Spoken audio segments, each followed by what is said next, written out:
This is Real News Media TV, coverage you can trust. Please like, share, subscribe, and hit the notification bell. Select all for daily news updates.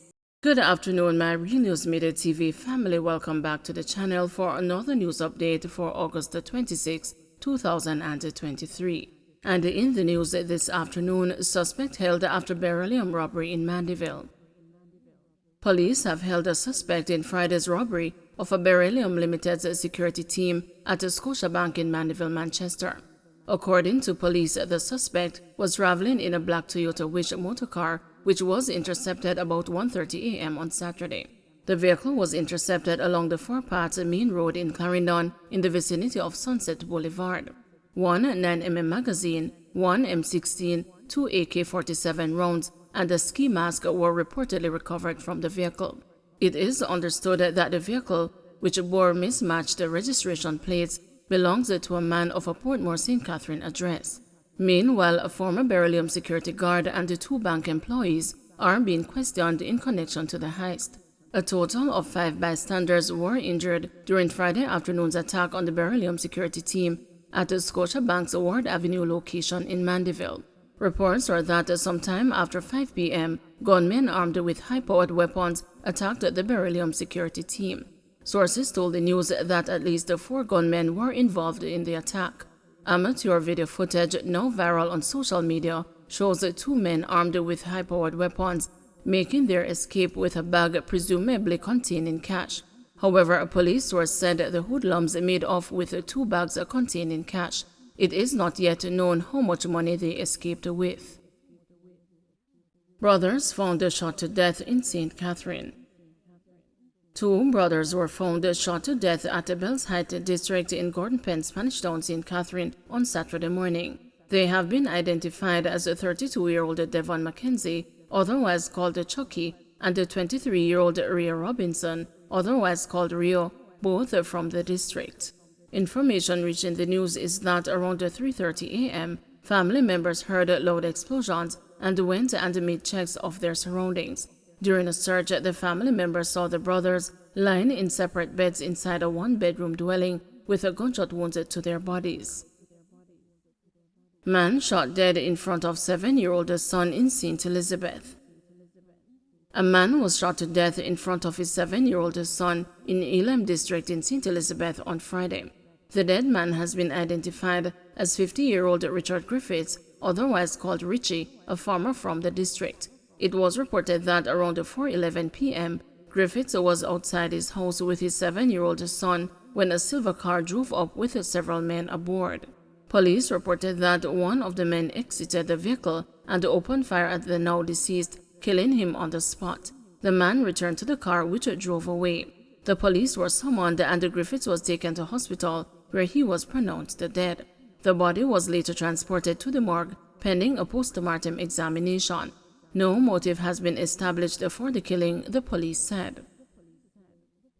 Cabinet wants to hold the airport operator to more stringent conditions. Transport Minister Darrell Vance has revealed that the Cabinet is considering how to hold PAC Kingston Airport Limited to more stringent conditions management agreement in respect of its management of Norman Manley International Airport.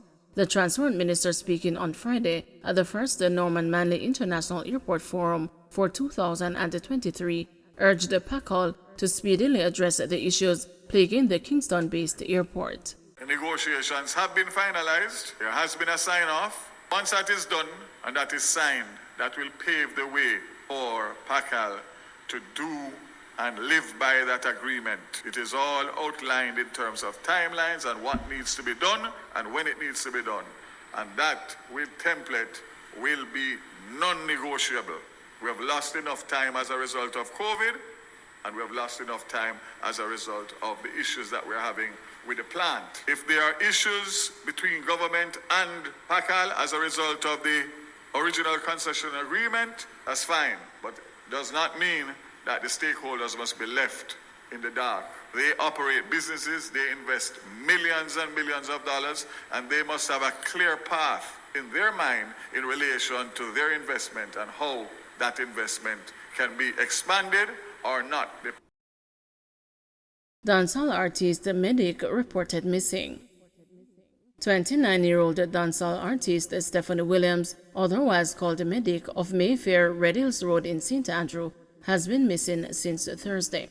The police say she is of brown complexion, slim build, and about 5 feet 7 inches tall. Reports from the Constant Spring Police state that Williams left home sometime on Thursday afternoon and has not been seen since. At the time, she was wearing a black blouse, black tights, and a pair of black shoes. The police say all attempts to contact her have failed. Anyone knowing the whereabouts of Stephanie Williams is asked to contact the Constant Spring Police at 876-924-1421, the 119 police emergency number, or the nearest police station. Police say 5 shot in Beryllium attack in Mandeville, 2 seriously injured. The police have confirmed that a total of 5 bystanders were injured during Friday afternoon's attack on Beryllium Limited's security team by heavily armed gunmen at the Scotiabank's Ward Avenue location in Mandeville, Manchester. It was initially reported that at least 3 bystanders were shot and injured and had to be hospitalized. A police source told the news later Friday that 2 of the 5 injured persons are now undergoing surgery. One male received a gunshot injury to his head and is currently in surgery, whilst a female received gunshots to her abdomen and is also in surgery. One female received a gunshot to her hip, one male received a gunshot to his right thigh, and a man received a graze to his right arm, the source said.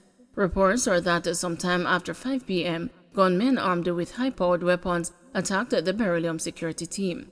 In a statement, Beryllium Limited said there were no injuries to the members of the security team during the shootout that ensued between them and the gunmen. Sources told the news that at least 4 gunmen were involved in the attack. St. Anne farmer charged for brother-in-law's murder. Gary Rose, a 51-year-old farmer of Coffridge in Cave Valley, St. Anne, was on Friday charged with the murder of his brother-in-law. Errol Cameron, otherwise called the Shabba and the Madman, a 55-year-old of Coffridge, was killed on August 18. It is reported that about 3 a.m. there was a stone-throwing incident involving Cameron and Rose. During the altercation, Rose reportedly used a digging fork to inflict wounds to Cameron's lower body.